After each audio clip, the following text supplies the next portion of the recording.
할렐루야. 할렐루야. 6월 19일 라이브 함께하는 신라함교회 주일 예배입니다. 라이브교회 라이브 신라함교회 목사입니다. 안녕하세요. 한 주 더 평안하셨어요. 우리 7월 19일 라이브 함께하는 신라함교회 예배를 허락하신 하나님께 감사와 찬양을 드립니다. 오늘 말씀과 찬양으로 하나님께 영광 돌리고 하나님 말씀으로 은혜 받는 귀한 식보의 시간이 되었으면 좋겠습니다. 감사합니다. 예배 중에 일일이 들어오시는 분들 인사를 못하는 점 양해 부탁드리고요. 예배 끝나고 말씀 끝나고 찬양 예배로 이어질 때 한꺼번에 인사드리겠습니다. 감사합니다. 우리 먼저 우리 예배를 위해서 잠깐 기도하겠습니다. 사랑의 하나님, 한 주간의 걸음을 지나서 이 아침을 맞이하게 하시니 감사합니다. 분주했던 시간 속에서도 우리를 지켜주시고 여기까지 인도하신 주님의 손길을 기억하며 찬양합니다. 오늘은 조금 더 숨을 고르며 주님의 은혜를 깊이 묵상하는 하루가 되기를 소망합니다. 하나님, 오늘도 말씀을 듣습니다. 우리 지금 이 민족이, 이 나라가 대한민국을 지켜주시고 오늘까지 지켜주시고 붙들어 주셨던 그 은혜를 생각하며 다시 이 나라를 생각하며 하나님 지켜주신 그 나라를 더욱더 굳건히 하나님 뜻에 맞는 하나님이 기뻐하시고 온전한 하나님의 나라의 정치로 이끌어가는 그런 나라가 되게 해달라고 우리가 말씀을 듣고 다시 붙들게 하여 주시옵소서. 감사합니다. 말씀을 읽고 깨달을 때 깨달음을 주시고 기도할 때 마음 깊은 곳까지 만져 주시옵소서. 또 가족과 함께하는 이 시간 속에는 웃음과 이해가 넘치게 하시고 혼자 있는 시간 속에서는 외로움이 아닌 주님의 임재를 채워가게 하여 주시옵소서. 혹시 우리의 생각이 복잡해질 때마다 단순하게 주님 함께 해주세요. 주님 이 나라를 지켜주세요. 이 하루가 영혼을 돌보는 시간이 되게 하시고 다시 시작할 수 있는 힘을 얻는 귀한 복된 날로 되게 하여 주시옵소서 라고 고백하는 우리 입술들이 되게 하여 주시옵소서. 감사합니다. 예수님의 이름으로 기도합니다. 아멘. 우리 사도 신경으로 우리 신앙을 고백하고 말씀을 나누겠습니다.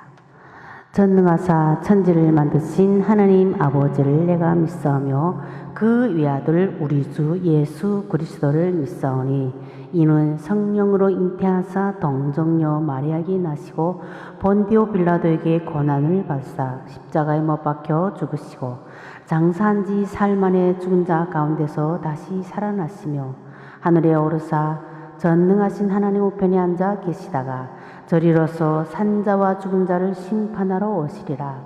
성령을 믿사오며 거룩한 공예가 성도가 서로 교통하는 것과 죄를 사여 주시는 것과 몸이 다시 사는 것과 영원히 사는 것을 믿사옵나이다. 아멘. 감사합니다. 오늘 많은 분들이 들어오셔서 정말 하나님의 말씀으로 은혜에 충만한 시간이 될 줄 믿습니다. 하나님께서 우리에게 주시는 본문 말씀 우리 함께 나누겠습니다. 본문 마태복음 24장의 42절 말씀입니다. 한 절 말씀입니다. 그러므로 깨어 있으라. 어느 날에 너희 주가 임할지는 너희가 알지 못하니라. 우리 오늘 조금 다소 무거운 주제를 좀 다루겠습니다. 그러나 여러분들이 우리의 생각이 아닌 하나님의 뜻에 이 말씀에 비해서 우리 하나님의 뜻에 얼마나 합당한가 하는 것을 분별하는 그런 시간이 되며 또 말씀을 그렇게 이해하고 들었으면 좋겠습니다.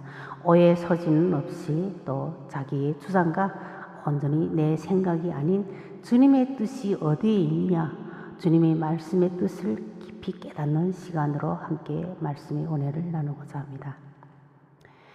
한반도의 통일을 말할 때 사람들은 대개 두 가지 극단 사이를 오고 갑니다. 어떤 이는 통일은 아직 멀었다고 말하고, 또 어떤 일은 통일은 어느 날 갑자기 닥칠 것이라고 말합니다. 그러나 역사를 돌아보면 큰 변화는 대개 두 얼굴을 가지고 있습니다. 표면에서는 오랫동안 정체된 것처럼 보이지만 실제로는 보이지 않는 곳에서 조금씩 균열이 쌓입니다. 그러다가 어느 순간 모든 것이 한꺼번에 무너져 내립니까? 산사태가 그렇습니다. 산은 하루아침에 무너지지 않습니다. 오래도록 물이 스며들고 땅이 약해지고 균열이 누적됩니다. 그러나 무너질 때는 한순간입니다. 통일도 그와 비슷할 수 있다고 저는 생각합니다. 통일은 반드시 천천히만 오는 것이 아닙니다. 통일은 산사태처럼 올 수 있습니다.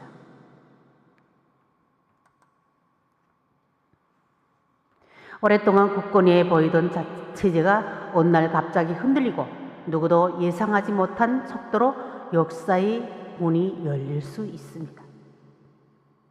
물론 전문가들은 여러 시나리오를 말합니다. 점진적 통합도 말하고 연합 단계도 말하고 장기 분단의 지속도 말합니다. 그러나 동시에 많은 연구와 정책 논의 속에서 여전히 중요한 시나리오 하나가 남아 있습니다. 그것은 바로 국변 사태 이후의 흡수 통일입니다. 독일 통일 역시 오랜 분단의 세월 끝에 매우 빠르게 전개되었고, 오늘의 한반도 논의에서도 이 사례는 여전히 반복적으로 소환됩니다. 한반도는 지금도 전쟁이 완전히 끝난 땅이 아닙니다. 1953년 7월 27일 체결된 것은 평화조약이 아니라 정전협정이었습니다. 다시 말해서 우리는 전쟁이 끝난 민족이 아니라 전쟁이 멈춘 민족으로 살아왔습니다. 그러므로 겉으로 고요해 보여도 이 땅의 역사 밑바닥에는 여전히 불안정과 긴장이 흐르고 있습니다. 바로 그 점에서 통일은 단순한 낭만이 아니라 현실의 문제이며 여전히 동시에 영적 과제이기도 합니다. 성경은 인간과 민족의 역사가 오직 눈에 보이는 힘만으로는 움직이지 않는다고 말합니다. 역대하 16장의 9절에서 대저 여호와의 눈은 온 땅을 두루 감찰하사 전심으로 자기에게 향하는 자들을 위하여 능력을 베푸시나니. 역사는 하나님의 손 안에 있습니다. 강대국도 독재 권력도 핵무기도 국제 질서도 영원하지 않습니다. 성경을 읽어보면 가장 견고해 보이던 제국도 무너졌고 가장 절망적이던 순간에도 하나님은 새로운 길을 내셨습니다. 출애굽의 길도 그랬고 바벨론 포로 후의 회복도 그랬고 십자가 이후의 부활도 그러했습니다. 그러므로 통일을 말할 때 우리는 단지 지정학만 보는 것이 아니라 하나님의 섭리와 역사의 주권을 함께 보아야 한다는 것입니다. 통일 논의에서 현실적으로 자주 언급되는 시나리오는 몇 가지 있습니다. 하나는 국변 사태 후의 흡수 통일이고, 경제붕괴, 권력투쟁, 쿠데타, 대규모 난민 사태와 같은 급격한 위기 속에서 북한 체제가 붕괴하고 남한이 중심이 되어 제도와 경제, 행정을 흡수하는 방식입니다. 또 하나는 6.15 공동선언 이후 자주 이야기된 점진적 통합의 길입니다. 남북의 교류를 확대하고 경제 협력을 넓혀가며 장기적으로 하나가 되는 길입니다.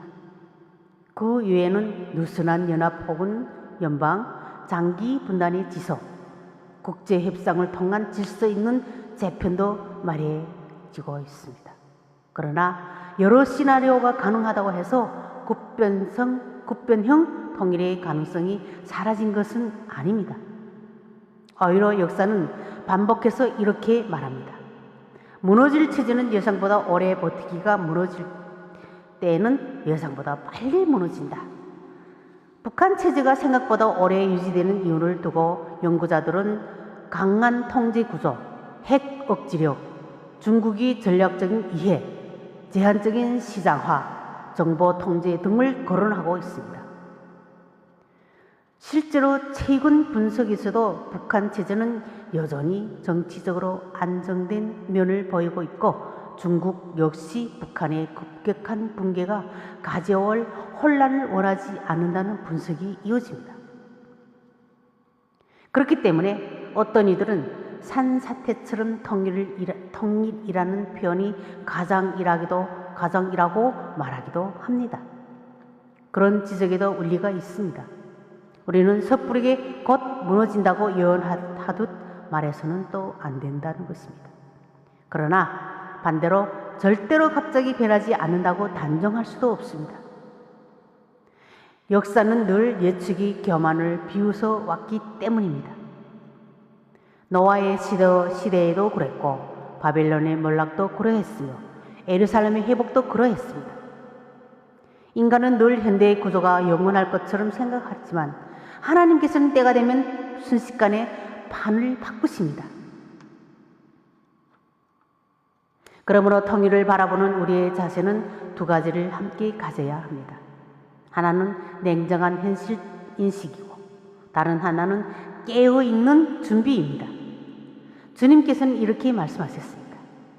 마태복음 24장 42절에 우리 오늘 본문 말씀처럼 그러므로 깨어있으라 어느 날에 너희 주가 임할지는 너희가 알지 못함이니라.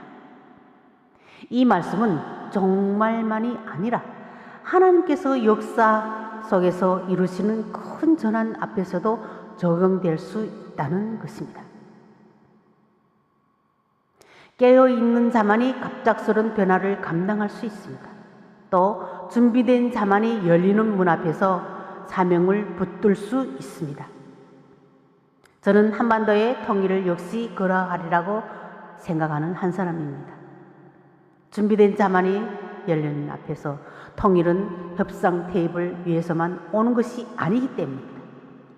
때로는 체계의 균열, 권력의 혼란, 국제 질서의 변화, 경제적 붕괴와 같은 복합적인 충격이 한순간에 겹치면서 예상보다 훨씬 빠르게 전개될 수 있다는 것입니다.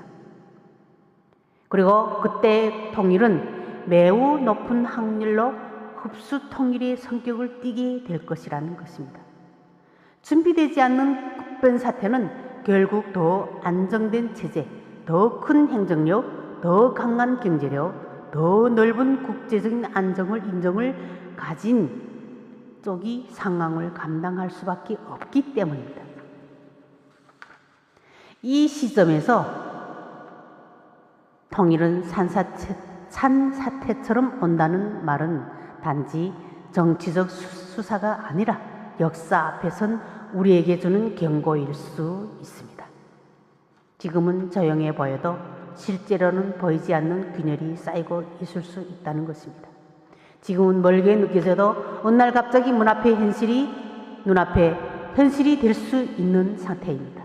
문제는 통일이 오느냐 오지 않느냐가 아니라 그날이 왔을 때 우리가 준비되어 있느냐 하는 것입니다. 교회는 바로 이 지점에서 깊이 깨어 있어야 한다는 것입니다. 통일은 단지 국토가 하나가 되는 문제가 아닙니다. 체제가 하나 되는 문제만도 아닙니다. 진정한 통일은 사람의 마음이 하나 되는 일이며 상처 입은 역사가 치유되는 일이며 원수된 감정이 복음 안에서 녹아지는 일입니다. 그러므로 교회가 준비해야 할 것은 정치적 구호만이 아닙니다. 복음적 통일입니다. 성경은 말씀합니다. 에베소서 2장의 14절에서 그는 우리의 화평이신지라 둘로 하나를 만드사 원수된 것 곧 중간에 막힌 담을 자기 육체로 흐시고, 예수 그리스도께서는 막힌 담을 허무시는 분이십니다. 남과 북 사이의 담도, 이념의 담도, 상처의 담도, 두려움의 담도 결국 복음 안에서만이 무너질 수 있습니다. 정치가 길을 낼 수는 있어도 상처는 치유하지 못합니다. 경제가 기반을 세울 수는 있어도 사람의 마음을 하나 되게 하지는 못합니다. 오직 복음만이 적대의 기억을 용서의 역사로 바꾸고 분단의 땅을 화해의 땅으로 바꾸게 할 수 있습니다. 그러므로 우리는 통일을 단지 국가적 사건으로만 보아서는 안 됩니다. 통일은 교회가 감당해야 할 영적 사명이기도 합니다.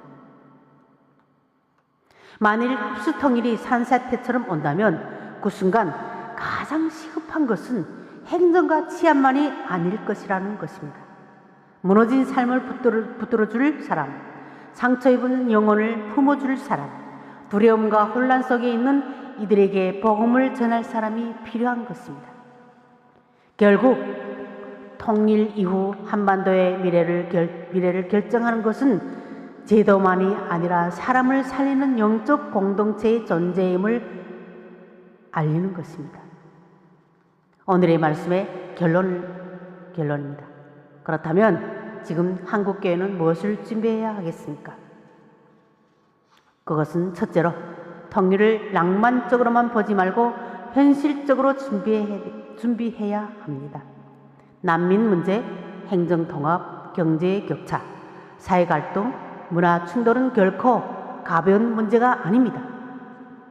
산사태는 장관처럼 보이지 않습니다.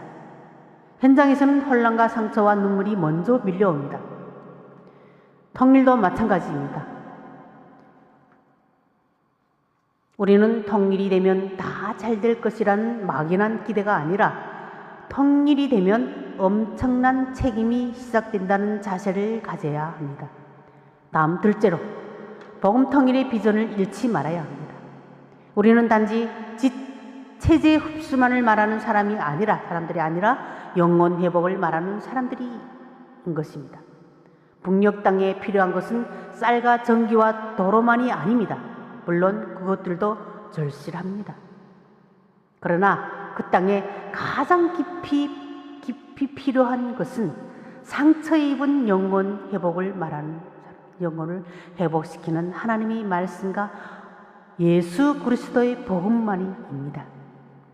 다음 세 번째로 지금부터 사람을 준비해야 합니다. 통일은 제도가 감당하는 것이 아니라 결국 사람이 감당해야 할 것입니다. 북한 주민을 형제로 맞아들일 준비가 되어 있는지, 그들의 상처와 낯설음을 오래 인내할 수 있는지, 우월감이 아니라 섬김으로 다가갈 수 있는지 교회가 먼저 물어야 합니다. 통일 이후 가장 위험한 것은 가난만이 아니라 차별과 경멸과 피로감일 수 있습니다. 교회가 복음으로 무장되어 있지 않다면 통일은 오히려 또 다른 분열을 낳을 수도 있습니다. 다음 넷째로 기도로 준비해야 합니다. 통일은 전략만으로 오지 않습니다. 역사의 문을 여시는 분은 하나님이시기 때문입니다. 주님께서 막힌 문을 여시면 열릴 것이요 닫으시면 닫을 것입니다. 닫힐 것입니다. 그러므로 우리 교회는 분석보다 먼저 무릎을 꿇어야 합니다. 통일을 계산하기 전에 통일을 위해 울어야 합니다. 북녘 동포들 뉴스 속 대상이 아니라 복음이 필요한 한 영혼으로 바라보아야 하는 것입니다. 예레미야 29장의 7절의 말씀처럼 너희는 내가 사로잡혀 가게 한 그 성읍의 평안을 구하고 그를 위하여 여호와께 기도하라. 이는 그 성읍이 평안함으로 너희도 평안할 것이니라. 교회는 민족의 평안을 위해 기도하는 공동체입니다. 더 나아가 원수된 자까지 품고 중보하는 공동체입니다. 그런 점에서 복음 통일은 정치 프로그램이 아니라 중보 기도의 열매이며 하나님의 긍휼이 역사 속에 임하는 사건입니다. 우리는 통일의 날짜를 알지 못합니다. 어느 정부 때 올지, 어느 계기로 올지, 얼마나 큰 혼란과 비용이 따를지 정확히 말할 수 없습니다. 그러나 한 가지는 분명합니다. 통일은 생각보다 늦을 수도 있지만 막상 올 때는 생각보다 훨씬 빠를 수도 있습니다. 산사태가 그렇듯 그러했듯 말입니다. 그러므로 지금은 방심할 때가 아니라 준비할 때입니다. 무관심할 때가 아니라 깨어 있을 때입니다. 정치적 유불로만 계산할 때가 아니라 하나님의 역사 앞에 서 있을 때인 것입니다.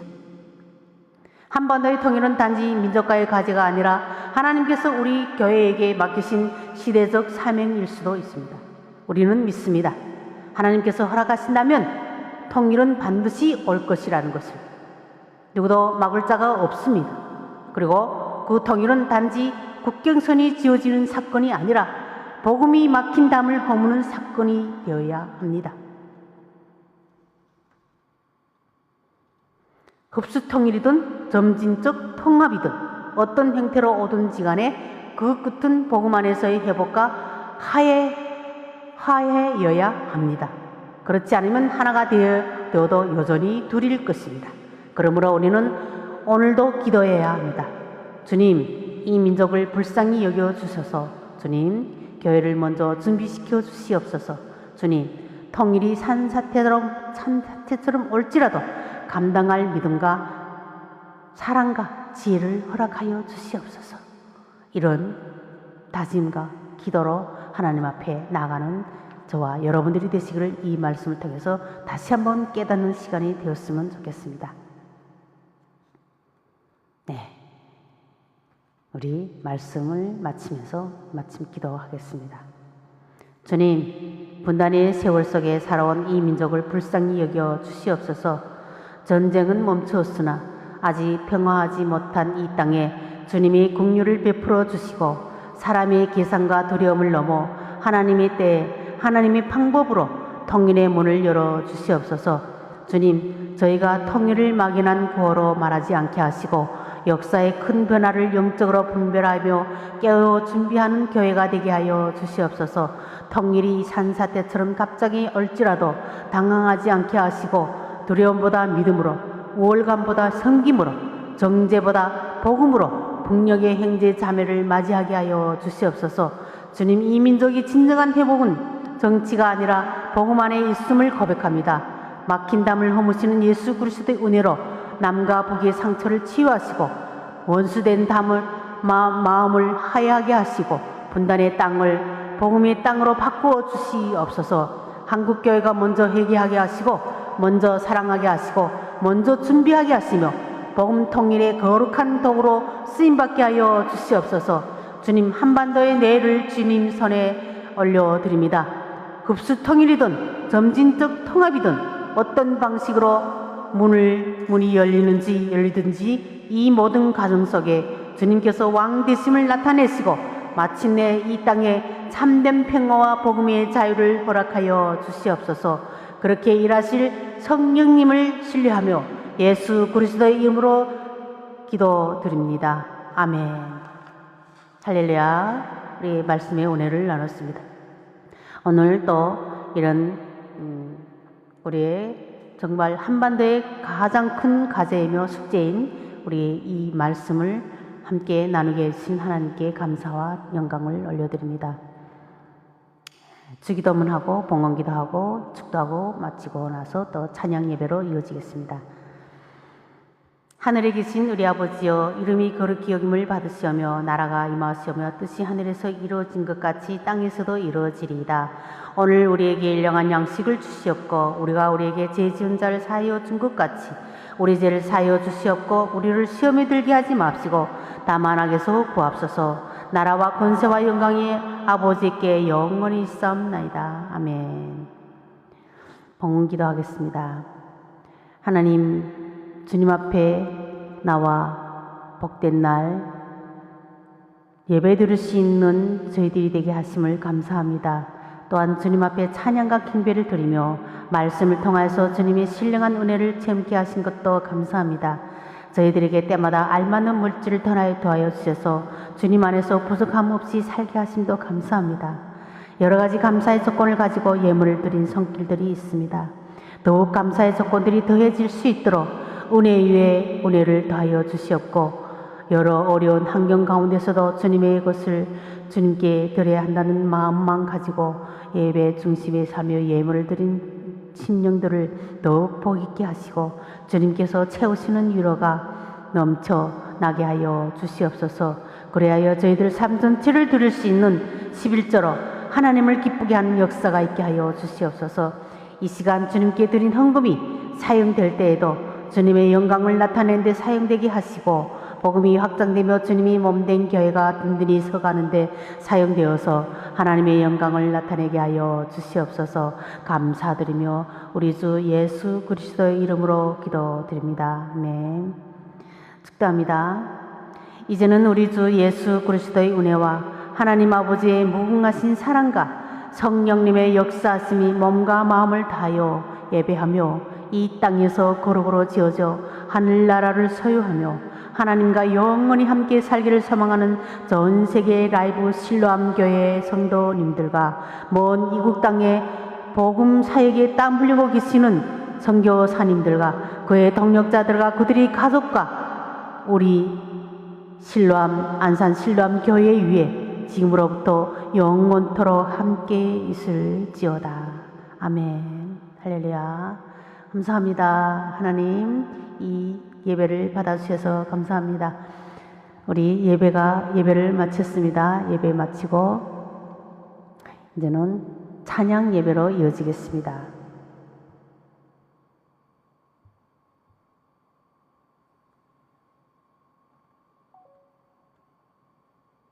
네.